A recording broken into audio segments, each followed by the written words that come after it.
Sometimes it reflects reimbursement levels. One of the advantages California should have is that our coverage of children's health care, at least theoretically, is very high. So these are not an issue of policy access to services. They're more the reality of the reimbursement. So we may follow up with you on some of the state models when Sure. you have a chance to. But I really appreciate your presentation. I don't know if it's possible. Do we have copies of slides, or we probably, if we can, if there's Yeah. some of the slides we can get hold of, that'd be wonderful. Absolutely. So, okay, thank you very much, Dr. Sure. Shore, and I guys want to thank the foundation for your support of this committee. Thank you, thank you. All right. Next, we have Wendy Longwell from Family Voices of California, who's going to be speaking to the most important perspective in my mind, the family's perspective. Thank you and welcome.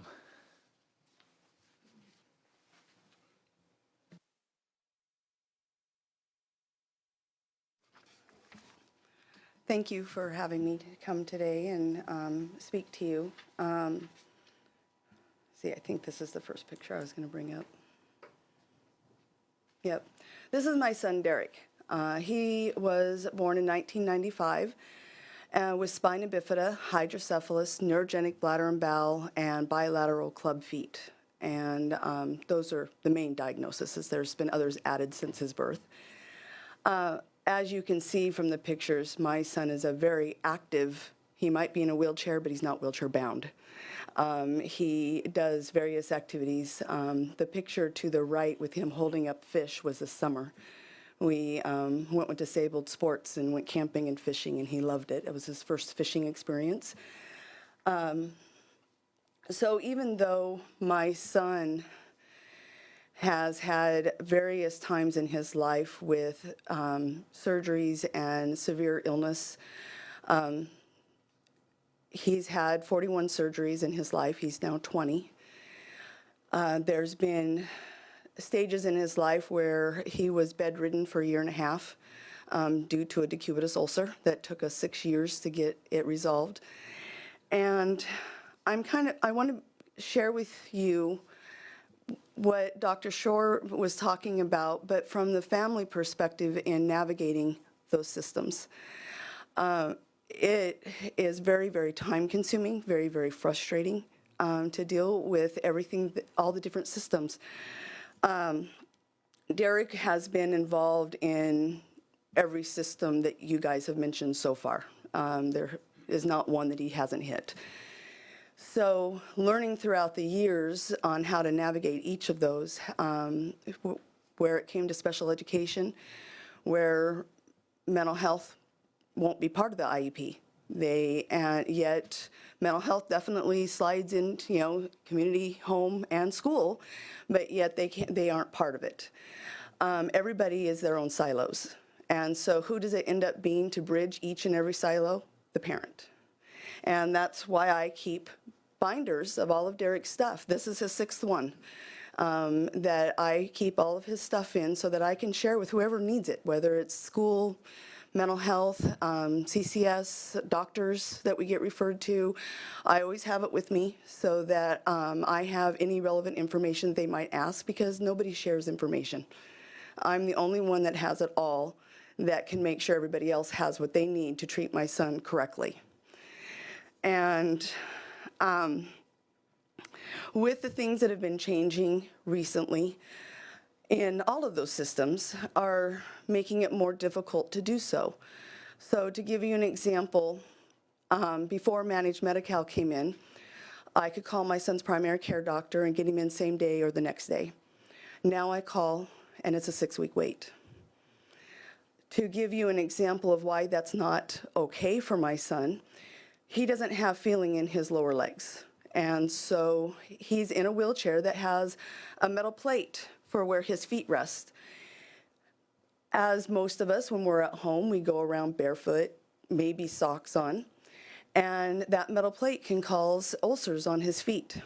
So this happened with my son, and he showed it to me on a Thursday. I called his primary care doctor, 6-week wait. Well, that's not good enough. I'm going to be in the hospital this weekend if I don't get something. Called the wound clinic, and it's a week wait for them. So better because with the specialty than primary, but that's still not good enough. I'm still going to end up in ER.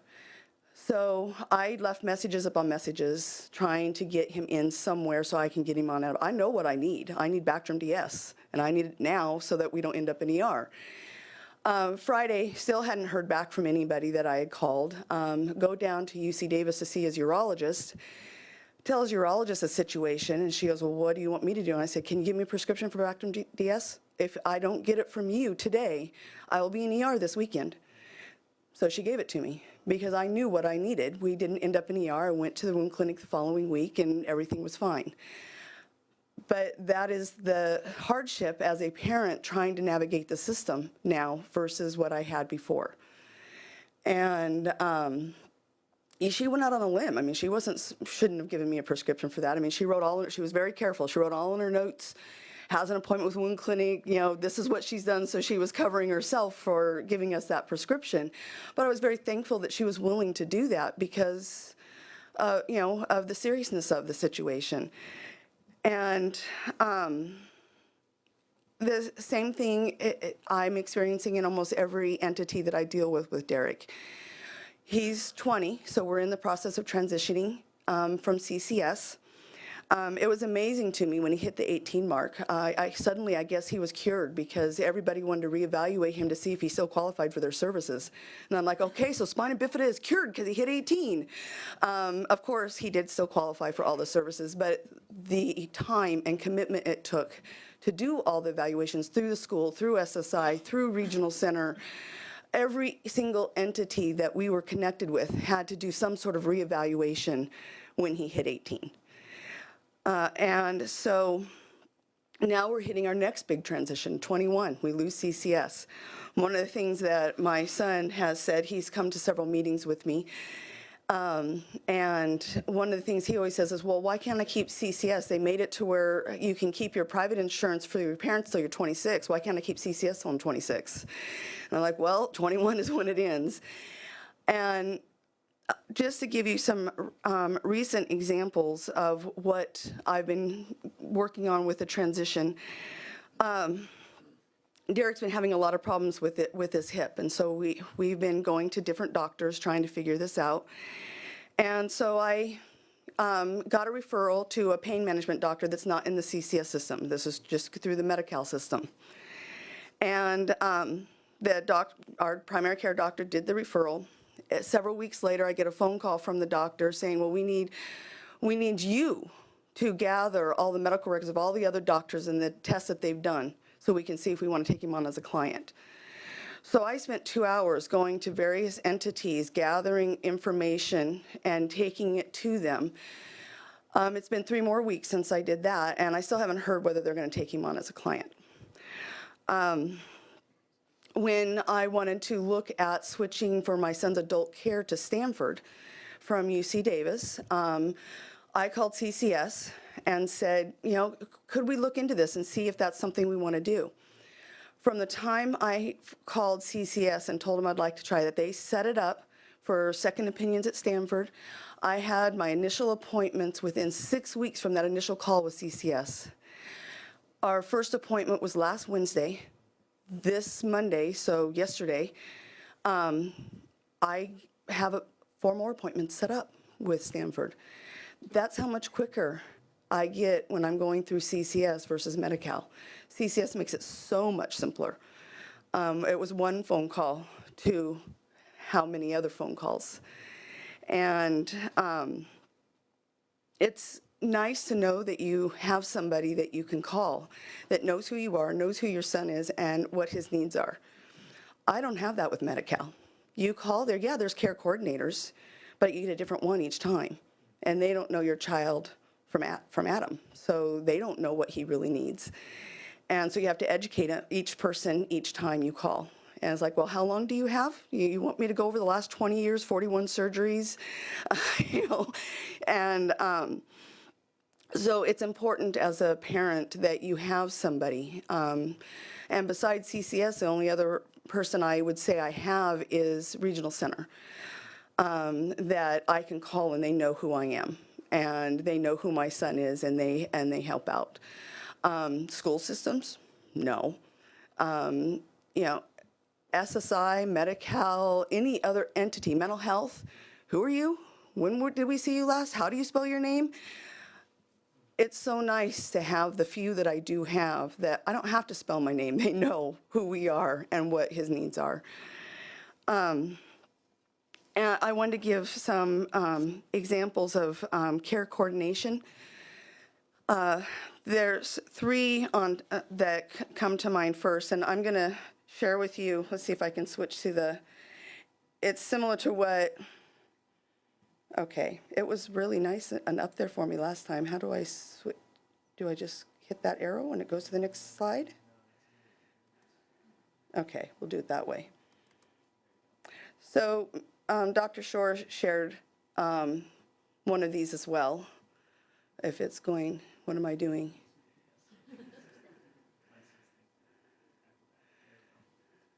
Mobile link is off. Okay. What are you doing? Is it? Okay. Where is it? That. There you go. I want to, Where it takes the full. there should be a place to make it large.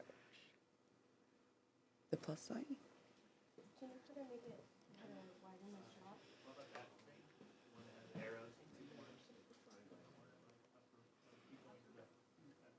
Yeah, that one. No? No. What am I missing? Right there?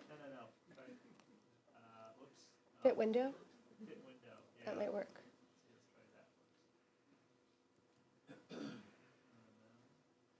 Full page. Why isn't this working? I'm so sorry. That's okay. You guys can still get the, is that it? That arrow right there? Aha, Okay, that's trial better. and error. I'm sorry. Okay, thank you. So somebody actually asked me if I'd ever done this, and I said, no, I've seen them done. So I sat down and did it for the transitional, what I've been working on for Derek. And I realized why I'd never done one. I got very overwhelmed, realizing everything that I actually do. It's amazing all the different entities that you have to deal with as a parent to make sure that your child has all the care that they need. And how it's really on your shoulders. So to give you an example, Byram, who's our medical supply, Derek has to catheterize himself every 3 hours. So I call there and reorder supplies, don't get supplies. So I call, well, how come the supplies haven't gotten here yet? Oh, well, we need new prescriptions, and we fax it to the doctor, and we haven't gotten it back. Well, it'd have been nice if you'd have told me, because now I'm almost out of supplies. So I call the doctor's office. Oh, well, we've never gotten a fax. So I call Byram, and they say, okay, well, we refax it. And it was back and forth like that for me all day long, back and forth. Doctor's office, Byram, trying to get prescriptions re-upped so I could get the medical supplies my son needed. And so I can spend all day doing something like that. I mean, yesterday, took 3 kids to school, come home, getting Derek ready to come down here for a doctor appointment. In the process of getting him ready, I make 3 appointments, 1 surgery, and a wheelchair evaluation. And then left at 11, came down here for a doctor appointment, got home by 8 o'clock last night. I can spend literally all day when Derek's having issues coordinating everything that he needs, because no system makes it easy. And because they all work in silos, you have to call each individual place. It's not like one phone call and then everybody else works together and magically it happens. It doesn't work that way. And with CCS, it works a little bit that way when you're dealing with them. Just to give you examples, and again, you can't get this through a private insurance, through Medi-Cal. This is from an entity that knows your child and knows what their needs are, and they're on it because they know what it means. So as I shared with about the decubitus ulcer, we finally had it healed, and Derek's Rojo cushion pops. I'm like, oh no, now what are we gonna do? Well, we just got it healed. I get to work. I work for Ralph Family Empowerment, which is an FEC. And get to work, I call CCS, talk to David, and said, this is what happened. What are we gonna do? And he goes, I'm on it, Wendy. Before I left work that day, he calls me back and says, go pick up a Rojo cushion at this agency. And I'm like, how did you get it approved so fast? And he goes, I don't know how I did it, but I did it, go pick it up. And I'm like, thank you. Because I basically told Derek, you're not getting out of bed today because you are not breaking down the decubitus ulcer again. We got it within an 8-hour period.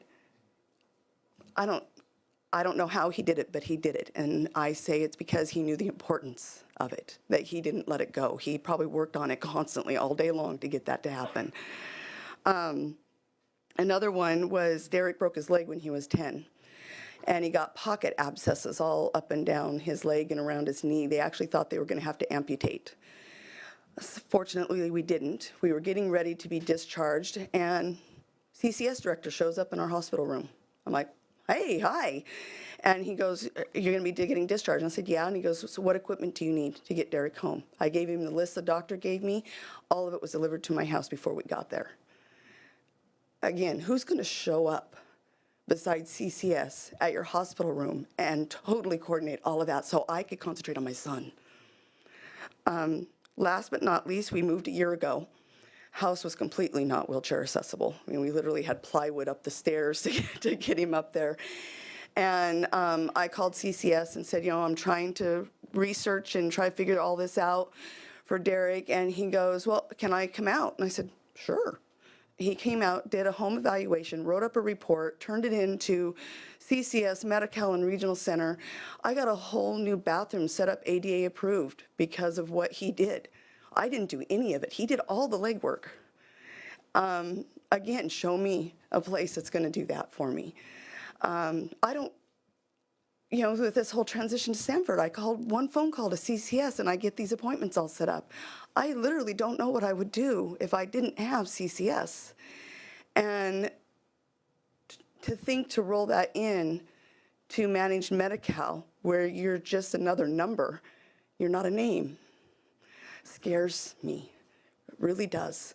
I'm not saying that the managed Medi-Cals wouldn't try to do the best that they could. I just don't think they could do what CCS does. And one of the things that I wanted to share is, you know, this parent navigation, care coordination, whatever you want to call it. Where I work at an FEC, I have parents that come in that brand new parents, they don't know how this system works. And I say, this is why I've lived what I've lived, because I can help them learn and I can help them navigate the system.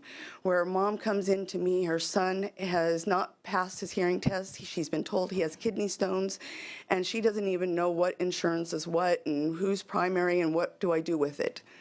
And I can help her navigate that.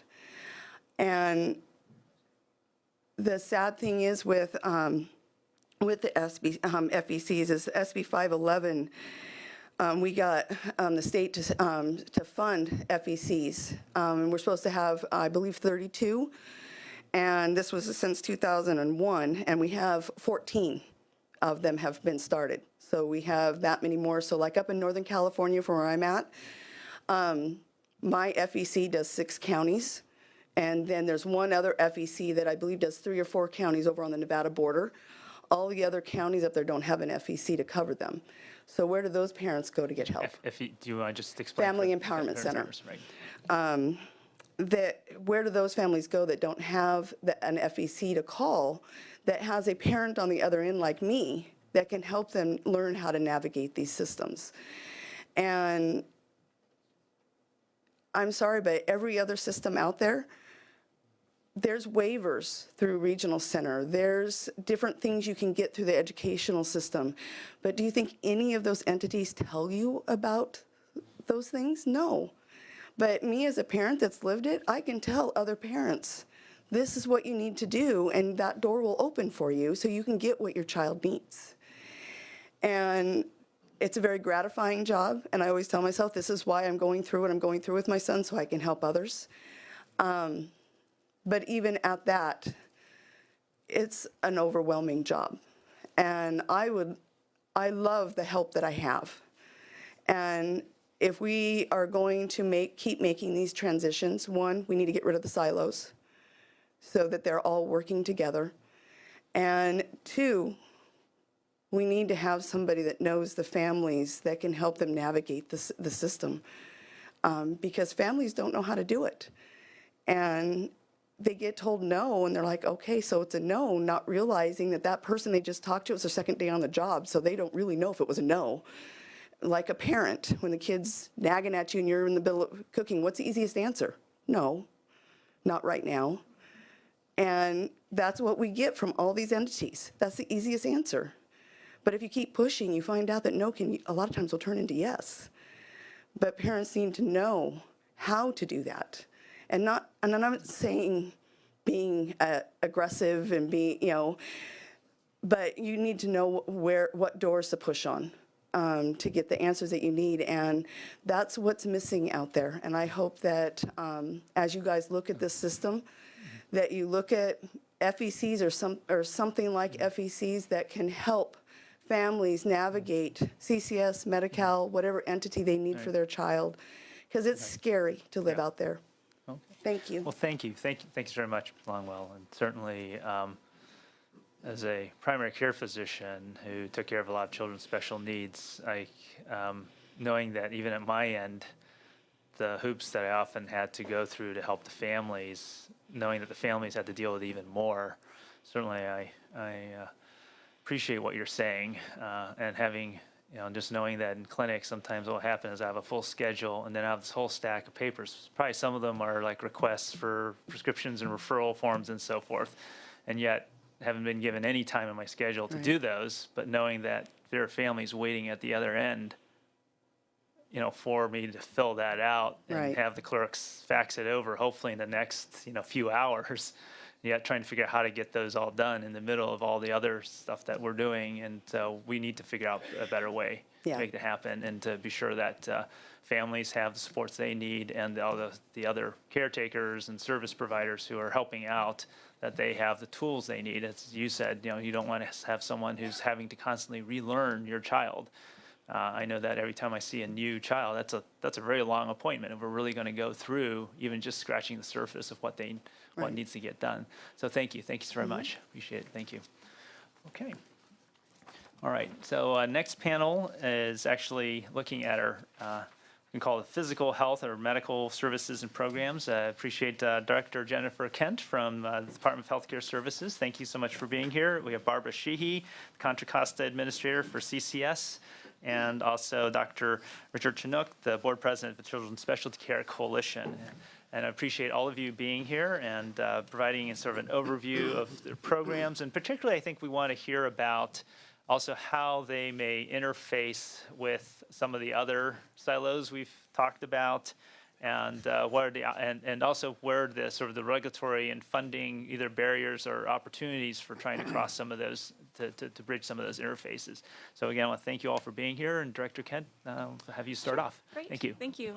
It's a pleasure to be here, and I think we had the pleasure of the hearing a couple of weeks ago on CCS specifically, but I wanted to kind of just take a step back as you start this select committee, just to kind of talk a little bit about what we see at the Department of Healthcare Services beyond CCS. So bear with me on a couple of facts and figures.